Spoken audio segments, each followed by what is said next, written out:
Hi guys. Alright, so this is part 2 to what happened to me with the tuberculosis and everything. This is actually going to be more interesting, more fun and fascinating than the oh my god, I almost died part. So, this is just little stories or little things that I remember here and there, or what people tells me during my hospital stay, with all the hallucinating and what seems so real, whatever. So, let's go back to Thanksgiving. This is the week where I was having really weird dreams.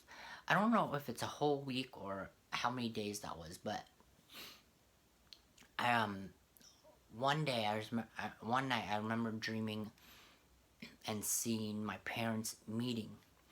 Like, it was really real, and it's like I can feel and I can like sense, and like everything was really real.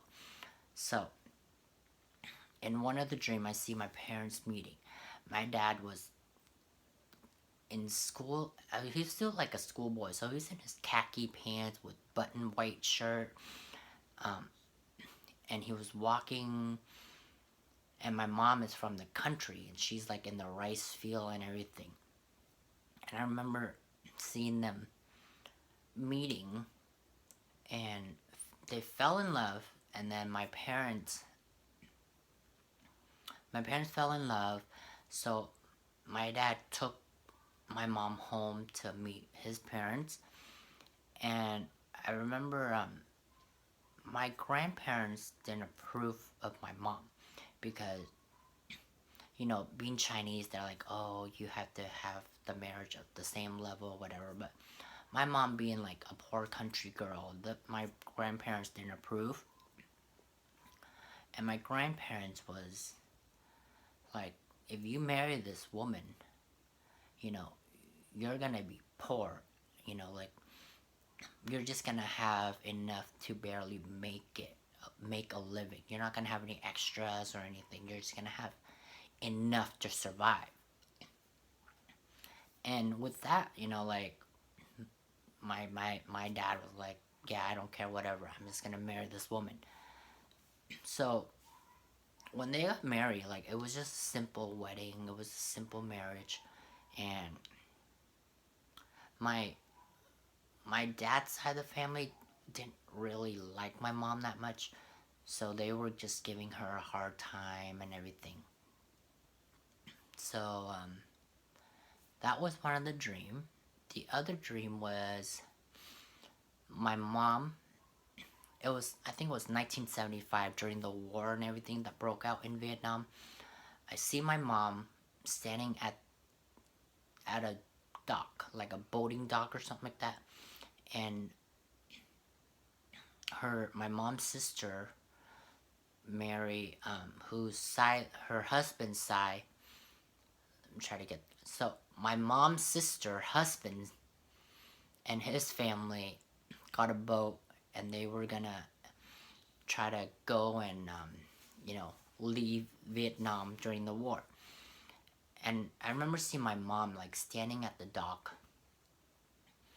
and her sister was like begging the husband to like, please take my sister with me, like, please take her. And they were trying to sneak her in on the boat, but like, my I guess my uncle was like scared, and with my aunt was like, the family is so strong that she didn't want to be a burden, so she left my mom on the dock. And as the boat leave, then I see my mom carrying her youngest brother on her back, and she would go. She, like, my mom grew up really poor. It's not like she grew up like with luxury and everything. So I remember seeing her going to the rice field. She didn't have any money to buy rice or anything, so what she does is, like, when people harvest the crops, she would go in after that and like look on the ground. She would literally look on the ground for like grinds of rice, and then she would pick them up and then go home and cook that for her brother and her. So you can see how my mom didn't really have a luxury living during that time. And then in another dream was I see my parents' car accident. This is back in Vietnam. So I um my aunt from Canada, the one that left on the boat with her husband and his family, she came back to Vietnam to visit. So at that time, my mom and dad was on one of those motorbike, whatever you call it, and my mom's brother has another one. So my dad was gonna drive my aunt from Canada, and then my uncle was supposed to drive my mom. But then my aunt from Canada was like, why are you separating like the husband and wife? Let them ride together and I'll ride with you. So my parents rode on one, and during their when they were driving, this bike, it's not a bike or another motorbike or something, came and like the pedal or something get caught between the two. So my parents' motorbike flip over, but it's not that they like fell out or anything. Like they were still on that, and that thing dragged them, like I think it dragged them for a while on the pavement. So they were pretty badly injured. And in that, I remember being there. Like I can hear my parents' voice. I remember hearing them talking, and I recognized their voice, but I couldn't see them. Like I was just blocked off by like doctors and family and like everything. Like it was like a wall. So you can see like I'm trying to like creep through, like break through that pile of people to see my parents, but I wasn't able to. And I was really scared. So the next day I did call my mom and I told her about these dreams. I wanted to confirm, like these dreams. I was like, I asked my mom, did you remember telling me how you and dad meet, about your car accident, about, how you try to leave the country in 1975? And I told her the whole story in detail. And, my mom freaked out. She's like, you made it sound like you were there. You remember the exact detail, the exact thing, what we were wearing, what we were doing. You remember exactly to the point. And I was like, yeah, that's why I wanted to know if you have told me this story before. And my mom was like, no, we've never told you this story before. And then I asked her, during your car accident, was my sister and I there with you? Or were we aware of that? And she's like, no, you and your sister were there. Your grandma, we had the accident. We were in the hospital until the nighttime. Then we went home, and the next day we drove down to grandma and picked you up. You guys didn't know what happened. And that's kind of when I realized that was I'm very like into the dreams interpretation kind of thing. So that's when I realized, I'm like, that is why I couldn't see my parents. Like I can hear their voices, and I can understand why I was being blocked off by all these people and I couldn't break through. Is because I wasn't actually physically there, but it was me trying to see them, but there's some reason I couldn't break through and see them. So that's when I understand, okay, I wasn't there, so maybe that's why that wall of people was keeping me away from that.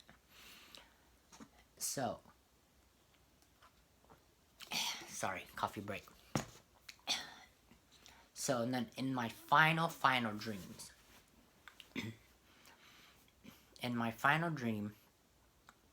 I remember I was in this massive hall. I think maybe a church or something. And And I look around, I'm like, I see everyone I know. Like, I see all the people at Game Boy that I work with, all my friends from San Francisco, all my family and relative, everyone I've worked with, or everyone, pretty much everyone that I have been in contact with.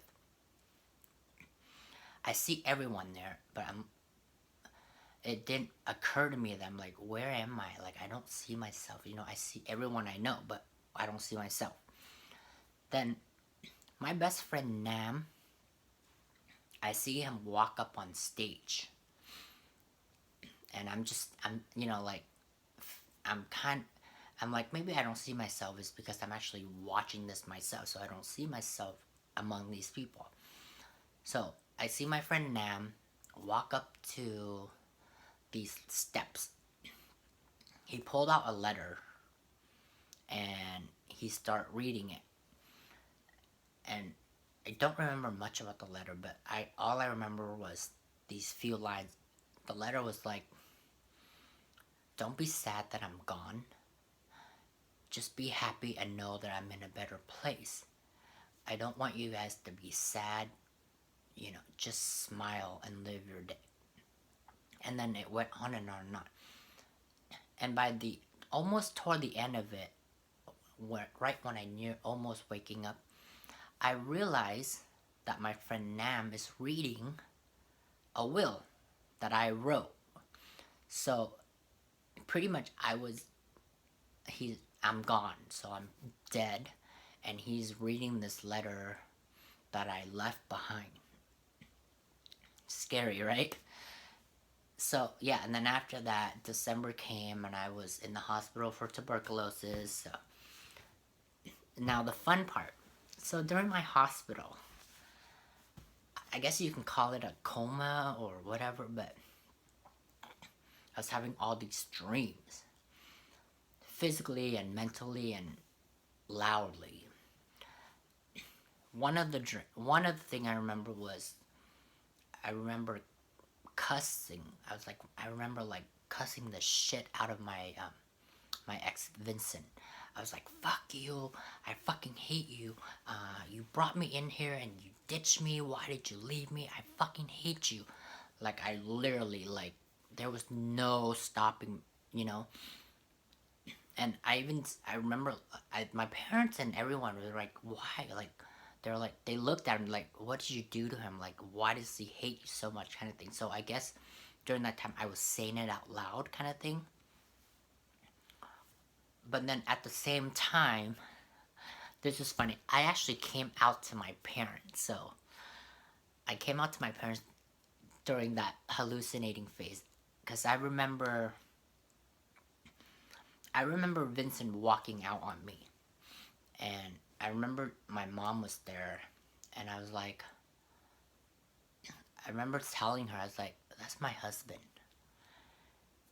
And she looked at me, she's like, "What do you mean? She's like, "What do you mean your husband? He's a guy." I'm like, "Yeah, I love him. Like, he's my husband and I love him." So that's how she knew I was gay, and I came out to her, and I was like, "Please don't be mad at me. I'm sorry. Like, I didn't want this to. She accepted me for who I am. My parents accepted me, so something good came out. So I was happy. And then again during that stage, I know that half of my brain was working, the creative side of my brain, because every single time I closed my eyes, I would see this like this ball of illusion, and there's like all these animals running through me, and all these leaves. Like, it was just like one, like, what's that, like that disco ball, like when the lights shine on and you have all these like weird, like, illusion of like multiple image. So it was like all these animals, like there were deers and there were like phoenix and there were birds, like just running towards me. And I was just so annoyed. I was like, "I just want to go to sleep. Just let me sleep. Like, stop moving." Like, every single time I close my eyes, like, it just they all runs towards me, and they're all doing all these weird ass. I'm like, I was freaking out and I was frustrated and I was so tired. And then I remember, like, I remember, like, touching my rib cage. I couldn't remember. I remember pulling things out of my body. Like, I'm like, is this my rib cage? Is this my like, vein I'm pulling? Like, what I'm pulling on? Like, I couldn't remember. I couldn't know what I was pulling on. So I imagined that they cut me open, and I'm like, this is like, my body is like bare open, and I'm pulling things out of my body. And then I remember asking my mom, I'm like, can you please just ask Dad, let me go home, like, just for one day. I just want to see everyone. I just want to see everyone, say hi, and then I'll come back. Like, I promise, I won't stay long. And in my mind, I was like, I hear the doctor's like, we can't let him go because his heart is racing so fast. Like, we have to put a monitor, because if it's beating so fast, we can't calm him down, and it might explode. His heart might explode, and that's it. We can't do anything else after that. So I remember freaking out. I was getting anxiety. Like, my heart was beating so fast. Like, literally, I thought it was gonna burst. And I was like, I was breathing. It's calm. I was trying to calm myself down. Just really trying to calm down. But then it kept racing, and I was like freaking out. And I remember the nurse was like, just breathe. It's like, deep breath, breathe in, breathe out, just calm yourself down, everything is fine. But, like, again, it was like, I was so scared. And then, and then there's time where I see, like, everyone, like, the nurse, the doctor, and everyone was, like, into judo. Like, literally, judo. Like, they're like, they're doing their thing, and then they hear a bell, and then they would go into, like, judo mode, and then they're, like, flying and, like, like, floating across the window. And I'm like, what the fuck is going on? Why is everyone flying? Do they not walk in this hospital? And then I remember, like, one nurse was, like, she was changing me, and then in midway, like, halfway done, she's like, she hears the bell, and then she, like, ditched me and started going to, like, judo mode. And I was like, hello, what's going on? I'm still, you still need to change me. Why am I here? And other part, I remember them strapping me down to the hospital bed. I'm like, remember, strapped down. I couldn't move, and they're like, you've been really bad, so this is your punishment. I was like, I'm so sorry, like, literally, I was, like, strapped down. So, and then once I got out of the ICU and into, like, the recovery room, I was still hallucinating. I remember, like, holding my blanket. I was, like, covering myself, and I kept hearing this sound, like, drop it. Like, every time that I keep hearing, drop it. And I'm like, what does that mean? Like, what do you mean, drop it? What am I dropping? And then I pulled the blanket up, and I would hear, drop it. And then I would just drop the blanket. And I'm like, what do you mean, drop it? Like, I don't understand. I didn't know. And I was like, what does drop it mean? Like, I literally thought, I was like, what does drop it mean? And I'm like, what am I dropping? And then I remember almost jumping out, climbing out of my bed and jumping out the window. Because this is how you know when you're really hungry. So imagine this. The hospital, the room that I'm staying on is on the 3rd or 4th floor of the hospital. So I'm pretty high up. Somehow in my mind, I'm like, there's the Panda Express across the street. So what I did, I took all my bed sheets, I tied them together, and I tossed them. Literally tossed them out the window, and I was literally about to climb, and I was so weak, but I was, like, really forcing myself. I was, like, trying to pull myself out of the get myself out of the hospital bed and like onto the bed sheet. So the nurse came in a few times and found that either my bed sheet is tied to my bed railing and is tossed on the floor, or she'll come in and she'll see my body like half dangling on the rail like this, like I was trying to escape. And she's like, "No, what are you doing? What are you doing?" I'm like, I'm hungry. I just want some Panda Express. And then I was like, that just kept constantly happening. I was like, I constantly kept trying to like escape and like throw and go. At one point, I was like, "Don't tease me." I'm like, I'm gonna jump. I'm gonna go get some Panda Express, and you think I'm stupid? I'm gonna go out. I'm gonna climb down, and then you're not gonna be there. So no. And then one time, like, I'm hungry. Let me go get some Panda Express. And then I was talking to the nurse. I was like, "Yeah, let me go get us some food. Like we can share some food. Like what do you want? Beef and broccoli, or how about some fried rice? So numerous of times they came in and they found me with bed sheets on the floor and attempt to climb out the window. So that, and then yeah, most of the time I was just cussing out my ex. I was just like, fuck you, I was like, I fucking hate you.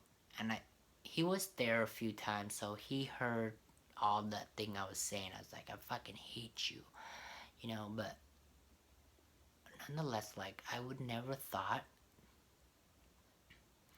So that was all the delusional spot, but when I got back up in Seattle, like, I didn't have any of that delusional thing at all, so everything was fine.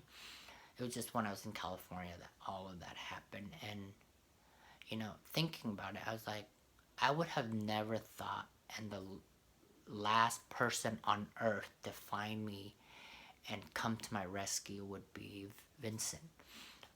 Like, in a way, I kind of owe him, like, saving my life. Like, I don't know, I just felt like it was just the right time. Like, it was just the right time. Like, if he were just like a minute or so later, I don't know what happened. Or if he decided not to show up that day, like, I would have been dead by now.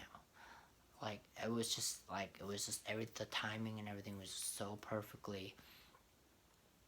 And and then one other thing happened. So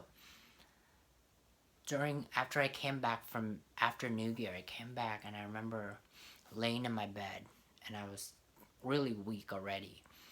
I remember like having this conversation with myself. Like, it was really weird. Like, I remember like falling down this almost like a black hole. And then I remember the room was pitch black and it looked like there's a mirror in front. So I'm staring at myself and I'm like, look at you. Look at what you become. You're so weak, you're blah blah blah. Like, I'm so tired of this. I'm so tired of carrying your weight. I'm so tired. This takes two people that, it's like a yin and yang. Like, I'm talking to my yang, and then one of my friend, actually, he did an aura reading for me, and I guess he said there's like a guardian angel watching over me. And surprisingly, every time I go and get, psychic or get something, like aura reading or that kind of thing, almost every single one of them has said, you have someone following you, a close relative that's following you and protecting you. And I came to realize, and I know of this because my mom has two miscarriage after me. So ever since then, everyone had telling me that the two miscarriages that my mom had are the guardian angels that's been following me and protecting me. So I believe that really well. And then just when I was in California, I was talking to my friend Min about this. And, remember that conference, I was yelling at myself and all that thing. And what Min said really kind of shocked me. He's like, maybe that was your sibling, your brother, trying to tell, that's protecting you all this time, that he is so tired of, like, of you, like, he's watching you. So I've been really trying to, like, concentrate and, like, acknowledge the fact that I have some people watching over me. And truly, I am blessed, and I am so thankful that I'm still here. And everyone's been telling me there has to be a purpose for that, because I came facing death twice already, and both time I get rejected and get sent back here. So there's a big reason and there's a purpose for me, but at this time, I really don't know what that purpose is. Hopefully I'll find out soon. But so yeah, now you guys know what happened to me. Thank you for all the love and all the caring.